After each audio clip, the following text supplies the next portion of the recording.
আসসালামু আলাইকুম প্রিয় বন্ধুরা, আজকে আমি সবজির বাজার নিয়ে কিছু কথা বলবো। পুরো ভিডিওটা দেখার অনুরোধ রইল। তো বিষয়টা হচ্ছে, আজকে আমাদের দেখেন বাজারে ভরপুর বাজারে আমদানি। তো টমেটোর দাম একবারে সীমিত, একবারে কম, বেগুনের দামও কম।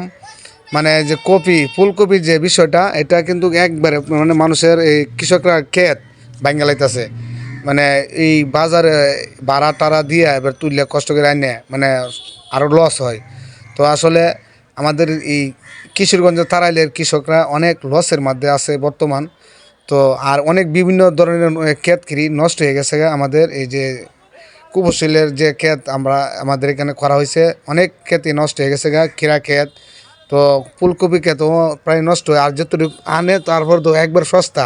তো প্রিয় বন্ধুরা, আজকের ভিডিওটা এই পর্যন্তই। তো ভিডিওটা করতে গিয়া আসলে অনেক কষ্ট লাগলো। তো সবাই আমাদের কৃষকের জন্য দোয়া করবেন। তো আলহামদুলিল্লাহ, আল্লাহ যা করে আল্লাহ ভালোর জন্যই করে। ধন্যবাদ সবাইকে।